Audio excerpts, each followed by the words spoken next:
So my name is Claudia Biddle Travis, or sometimes Claudia DeHaven Biddle Travis, which is very long, but it's on mass.gov. It's probably just under Claudia Travis, and I'm the founder, the director, president, and principal rehabber for Golden Bough Wildlife. As a licensed wildlife rehabilitator, I take calls or sometimes run across them, but usually I get calls from the public or from veterinarians or organizations, anybody who comes across orphaned, injured, or um, traumatized wildlife. A lot of the funding for organizations like Humane Society and Animal Rescue League have focused more on domesticated animals. Home-based rehabilitators are becoming more and more popular. We are an actual nonprofit center,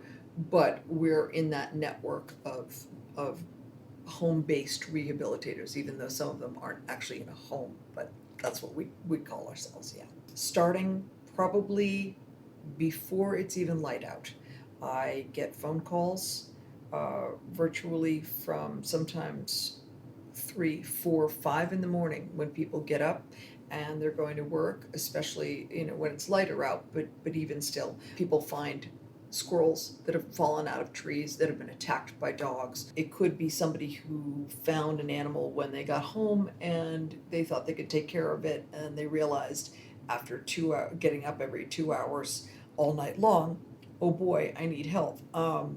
In this state, it's actually illegal, so people will look up rehabilitators if they know what to do. If I have animals in clinic, and I usually do, we start either feeding first thing in the morning and feed them throughout the day, sometimes medication, wound care, trauma, going back and forth to vets, going and rescuing animals, in between answering those calls, fielding calls all day. When it comes to the care of the animals, sometimes I'm just up around the clock. So that's my typical day. It sometimes doesn't end. When I'm not feeding them, we're doing laundry, we're sterilizing equipment.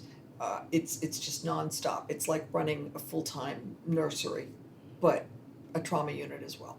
When I was a child, we moved to Massachusetts when I was quite young, and lived across the street from what is actually like a wildlife preserve, even though it's a cemetery, Mount Auburn Cemetery. It's very well known. It's in Cambridge, and it's one of the oldest cemeteries in the United States. And my cats and dogs and whatever would bring me these gifts, or we would find them, or they would just, it's a natural habitat because it is so untouched. So we would see raccoons, we would see birds, we would see squirrels, we would see rabbits. Rabbits we don't even see anymore really in Cambridge, Boston area. And I started to ask the vets, what can I do? What can I do? I'm an animal lover. I started to try and rescue them, and the vets at that time in the 60s, we didn't have the laws we do now about wildlife, and they would try and guide me with what tools, what I could do, what I couldn't do. So I learned from them. I actually got into wildlife as a career, I guess you'd call it, even though it's nonprofit, it's not for a paycheck. I had a career in medicine, and both traditional Western and Eastern, and through my own journey in with illness, and my first husband, who was also had a pretty tragic bout of cancer and another illness. When I moved into this area, it was very clear that nobody was taking care of the wildlife. There was just nobody. And so when I would see animals downed, I just took it upon myself to help them, as I had in Cambridge my whole life. And then it just snowballed into, okay, the laws are changing. Now it's not legal to rescue them and have them for more than 24 hours without having that permit, that license. And it varies. If they're federal or migrating animals, that's an even more stringent license that you must hold, but for the domestic or non-native species, there's a wildlife permit, and then there's a more advanced, well, different study, different categories. So that's it was an evolution. It didn't just kind of come out of somewhere where I saw somebody do it, or I was inspired by Animal Planet, which didn't exist 30 years, 40 years ago. But it was an evolution of having done animal care and loving animals my whole life and being involved with medicine. Being with sentient beings that have no agenda. Animals, to me, domestic and wild. There's so much to learn from them. We could learn to be more humane by watching animals and being around them. Their intelligence, their ability to use their awareness, their sensory abilities, as well as just their keen observation and the way they take care of each other is something very few of us really have an inside opportunity to watch. When you look at a wild animal and you think they're just out there fending for themselves, and you see the way that they will go to the ends of their life virtually to save their young or to take care of each other, and not even knowing that they're a social creature. It's a gift. It's a gift. To me, and this is a unique situation for me. The illness that I suffer from that kind of got me into this area to begin with is extraordinarily painful. When I'm with these animals, I virtually don't even feel pain. It's that much focus to just make sure that what you're doing is just healing them, and that in turn it's magical. It is really magical. I love all of it except for seeing them in pain, of course. So yeah, being part of their inner world is just amazing. There's not one animal that I've ever taken care of that I've forgotten. They all mean something. I remember them all. So they're really special. Seeing animals that no matter what you do and no matter how hard they fight, lose their battle. It doesn't happen as often as watching them recover, because of the species that I deal with is very resilient. My specialty is Siridae, so the squirrel family, chipmunks, eastern gray squirrels. Very resilient, but occasionally we see illnesses that they can't recover from, and the worst part is that 99% of it is because of human activity, human interaction, animals being attacked, habitat being lost, poisons, environmental. So that's the worst part. In this particular environment, because my specialty is urban wildlife, the threats are multiple, but they are, and not in this particular order, of course, habitat loss, traumatic injury because of human activity. That could be cars, that could be a raccoon trying to cross the road and not being able to get across because it's a Jersey barrier, getting killed. It could be because somebody wants a paycheck from the city and they're over trimming the trees, and these animals that have found pathways and gotten to know those rhythms, jumping from one tree to the other for egress to get away from people, no longer have it. They come out of their nest and it's gone, and they just come free falling to the ground. So there's that, there's poisons, there's pesticides, there's, of course, we have now global changes that are devastating.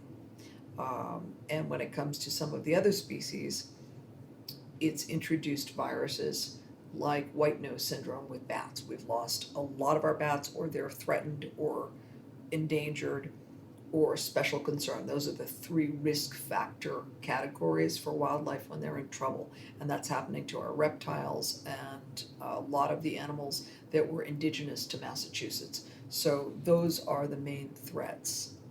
And again, it all kind of boils down to human activity, doesn't it? These are animals that can theoretically live for 20 years, eastern gray squirrels. That's different than ground squirrels. Chipmunks, 9 years.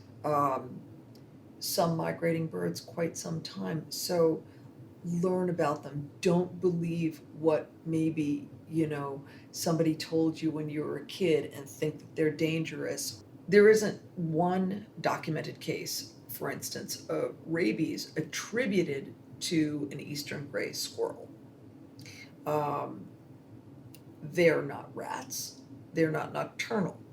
They're not they're not rodents with big tails any more than doves, who were also introduced, including what we call pigeons. That's a type of dove. They were brought over from Asia, and they're not rats with wings either. Um, so these kinds of misconceptions that if you go near it, you're going to end up with some deadly disease. If you see a raccoon in the daytime, it must be rabid. No, it's a hungry mother trying to feed its babies. It just goes out to feed its babies, just like any good mother would. And mammals, they eat around the clock. These babies need to be fed every few hours, so if we take them in a clinic. So those are the misconceptions, usually that people think there's a zoonotic relationship to humans, or that they will attack a human unsolicited and unprovoked, and that is almost never the case. So yeah, when I am out in the public garden, if I have hard nut with me, it's always to check on an animal that I've either re-released or that I knew was in trouble, to check on it. There's thousands of them out there, and they're incredibly smart. So one of the things that happens with, say, squirrels, they have incisors, just like bunny rabbits, and if they don't gnaw constantly to keep those teeth trimmed, if they fall or get attacked by a dog, or get kicked, or something happens and those teeth don't line up, that's a very slow, painful death. And we see that naturally, and we see it from trauma, where the teeth will grow right into the face or into the brain. So when I'm out there, it's not to feed them. We don't want animals coming up to people, because they'll go up to the wrong person and they'll usually get hurt. The other issue with that, we don't usually feed them the right thing. Same thing happens with the ducks, and the swans and the geese and other birds. They shouldn't be eating human food, not granola, not bread, not cereal. Birds in particular get a condition called angel wing, where it's like a malnutrition. And if we think about it, you don't see birds in front of a stove with a stick of butter and a gallon of milk and a bag of flour making bread. This is not their natural food, especially waterfowl. They eat water plants and insects, and those are balanced diets. Plus, they need to migrate. If we keep feeding them, they won't go where they need to, and they'll stay here, and they'll get very sick or freeze to death. So with birds, very important not to feed them unless you have a bird feeder and they can just come and go, and it's properly, thought out food that's designated for that type of animal. When it comes to just domestic wild animals that are here that don't migrate, usually what we feed them is very bad for them, and they get very sick, or they get into trouble just being around humans in general. They trust us and they shouldn't. The most helpful thing that people can do is become wildlife rehabilitators. Now, that's not for everybody. There are people who work, they decide that they can handle a certain species that doesn't require around-the-clock care. For instance, eastern cottontails do not eat every 2 hours the way that squirrels do, or, well, baby squirrels. They eat a couple times a day, so that may be something that someone could do, where they feed them in the morning, feed them at night. There's a lot involved with re-releasing animals in general, but not bunnies. If somebody isn't interested in doing that, they should make sure that if they do find a wild animal, that they don't try and take care of it themselves. They consult a wildlife rehabilitator or a wildlife center. So getting on your government website, wherever that is, New York, Connecticut, California, Massachusetts, find here, it's mass.gov, look up wildlife rehabilitator. If you can't find them, call a wildlife center.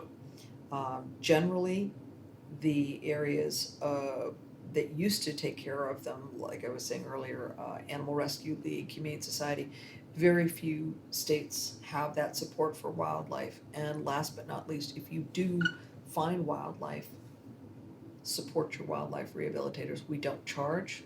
It's illegal to charge, but every drop of medication, every syringe, every nipple, every bandage costs a lot of money. And then that's only the beginning when it comes to, the pre-release and the thousands it takes really to rehabilitate animals. So those are the three things: educate, become involved, support your wildlife rehabilitator, and by all means teach each other and the younger generations what wildlife is all about and why it's necessary. The more we know, the better off they will be, the more comfortable we will be living side by side with them, and the smaller the planet gets, the more we are really interacting with them all the time. Really learn about them, because these are our neighbors. These are literally our neighbors. So we should be respecting them. If we didn't know about the behavior of wildlife, we wouldn't have clothes, we wouldn't have buildings, we probably couldn't take care of ourselves. We've learned everything we've known how to do to survive from watching wildlife, and we've kind of lost that connection, and I think we need to learn it again as we try and repair or hang on to this planet. We need to watch our fellow neighbors, our animal neighbors.